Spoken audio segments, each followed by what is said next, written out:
Hello students, class 10 exercise 9.1 question number 9। Question number 9 करेंगे आज की वीडियो में। इसमें क्वेश्चन नंबर 9 में क्या है कि देखते हैं।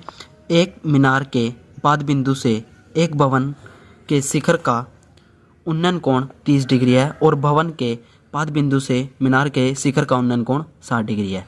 यदि मीनार 50 मीटर ऊंची हो तो भवन की ऊंचाई ज्ञात कीजिए। देखो, हमारे पास एक मीनार है, एक भवन है, ठीक है।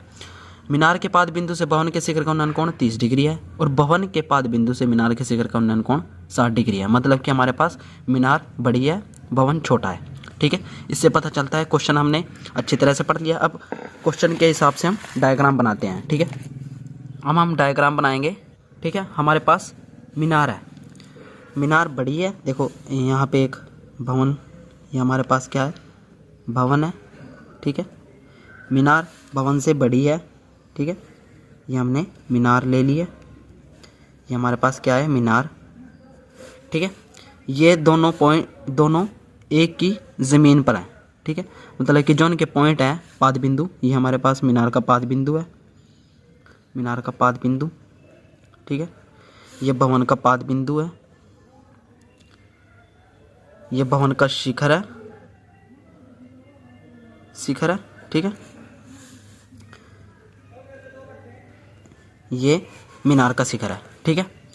ये हो गया हमारे पास शिखर है। अब देखो, इसमें क्या बोल रखा है कि एक मीनार के पाद बिंदु से, मीनार का पाद बिंदु ये है हमारे पास, ठीक है। मीनार के पाद बिंदु से भवन के शिखर का उन्नयन कोण, यहाँ पे भवन का शिखर है, इसका कोण कितना है, यहाँ पे 30 डिग्री, यहाँ पे हमें 30 डिग्री दिया हुआ है। और भवन के पाद बिंदु से, भवन का पाद बिंदु ये है और मीनार का शिखर का उन्नयन कोण कितना दे रखा है, यहाँ से यहाँ तक 60 डिग्री, ठीक है। ये कोण कितना दे रखा है हमें, 60 डिग्री, ठीक है। अब आपका डायग्राम तो बन गया, ठीक है। और मीनार की ऊंचाई हमें दे रखी है, इसकी ऊंचाई हमें दे रखी है कितनी है, 50 मीटर, ठीक है। इसकी ऊंचाई हमें दे रखी है, इसकी ऊंचाई हमें निकालनी है। इसकी ऊंचाई हम मान लेते हैं h मीटर, ठीक है। भवन की ऊंचाई हमें निकालनी है। अब देखो, यहाँ पे हम देखो, इन दोनों त्रिभुज में देखो, मीनार इसका नाम दे देते हैं पहले, यहाँ पे A B C D, ठीक है। अब देखो, D C B में, इस त्रिभुज में और A B C त्रिभुज में कौन सी भुजा जो समान है, C B, ठीक है। ये भुजा दोनों में कॉमन है, तो यहाँ हम लिख देंगे कॉमन भुजा, ठीक है, कॉमन भुजा, ठीक है बच्चों। अब देखो, इन दोनों में तो त्रिभुज में ये कॉमन भुजा है, ठीक है। मतलब कि हमें ये निकालनी पड़ेगी सबसे पहले। अब आपको यहाँ पे लिखना है, माना भवन की भुजा, भवन की ऊंचाई कितनी मानी है हमने, h मीटर, यहाँ पे लिख देंगे h मीटर, ठीक है, h मीटर। अब देखो, उसके बाद अब यहाँ पे आपने दिया है, यहाँ पे लिख देंगे मीनार की ऊंचाई हमें दे रखी है, मीनार की ऊंचाई हमें दे रखी है कितनी है, 50 मीटर, ठीक है। और यहाँ पे h मीटर है जो AB है और 50 मीटर है वो DC है, ठीक है। हमें CB निकालना है पहले सबसे। अब देखो, हमें सबसे पहले बड़ी वाली त्रिभुज लेंगे DCB, क्योंकि इसमें ये पता है ये निकल जाएगा, फिर इससे ये निकल जाएगा, ठीक है, h मीटर, मतलब भवन की ऊंचाई निकल जाएगी। अब देखो, त्रिभुज DCB में, ठीक है, DCB में।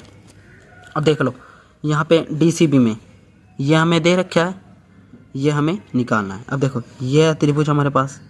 देखो, मैं यहाँ पे इसको अलग से बना देता हूँ समझने के लिए आपको, ठीक है। छोटा सा ये त्रिभुज है हमारे पास, यहाँ पे है DCB, ये हमें 50 मीटर दे रखा है, ठीक है। ये 90 डिग्री है, ये हमें कोण दे रखा है कितना, 60 डिग्री, ठीक है।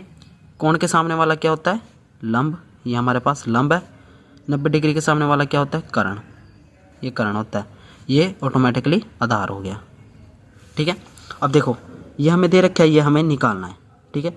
तो लंब बटे आधार हो जाएगा, तो यहाँ आ जाएगा लंब बटे आधार इक्वल टू, देखो लंब बटे आधार क्या होता है, आपको वो याद आ जाना चाहिए। मैंने बताया था लाला आम लाया, कच्चे कच्चे आम। ये किसके लिए होता है? साइन के लिए, ये कोस के लिए, ये टेंजेंट के लिए, ये कोसिकेंट के लिए, ये सीकेंट, ये कोट के लिए। ठीक है। अब देखो लंब बटे आधार किस में है? टेंजेंट में। तो यहाँ पे टेंजेंट आ जाएगा। ठीक है। टेंजेंट थीटा कितना दे रखा है हमें? 60 डिग्री। तो यहाँ पे 60 आ जाएगा। देखो लंब, लंब कितना है? DC। ठीक है, DC। आधार कितना है? BC इक्वल टू टेंजेंट 60 का मान कितना होता है? यहाँ पे टेंजेंट 60 होता है √3। ठीक है बच्चों, आपको ट्रिग्नोमेट्रिक टेबल जरूर आनी चाहिए, क्योंकि इससे मुझे याद था तो मैंने एकदम लिख दिया। ठीक है। अब DC हमें दे रखा है, तो यहाँ पे DC कितना है? 50। BC equal to √3। ठीक है। BC यहाँ पे बच जाएगा, √3 यहाँ पे आ जाएगा, तिरछी गुण हो जाएगी। ठीक है। तो यहाँ पे कितना आ जाएगा? BC आ जाएगा 50 √3। ठीक है। ये हमारा फर्स्ट समीकरण बन गया। ठीक है। BC तो हमारा निकल गया। देखो ये भुजा हमारी निकल गई। अब त्रिभुज कौन सी लेंगे? ABC। ठीक है, त्रिभुज ABC लेंगे। इसको भी मैं छोटा सा ड्रॉ कर देता हूँ यहाँ पे। त्रिभुज ABC में यहाँ पे ABC, ये कोण दे रखे हमें 30 डिग्री, यहाँ पे है 90। ये हमें निकालना है। ये हमारी निकल गई है। कितनी आई है हमारे पास? ये 50 √3। ठीक है, यही। अब देखो कोण के सामने वाला क्या होता है? लंब। ठीक है, 90 डिग्री के सामने वाला क्या होता है? कर्ण। ठीक है। इसमें भी हमें ये निकालना है, लंब और आधार हमें पता है। तो ये दोनों भुजा लेंगे।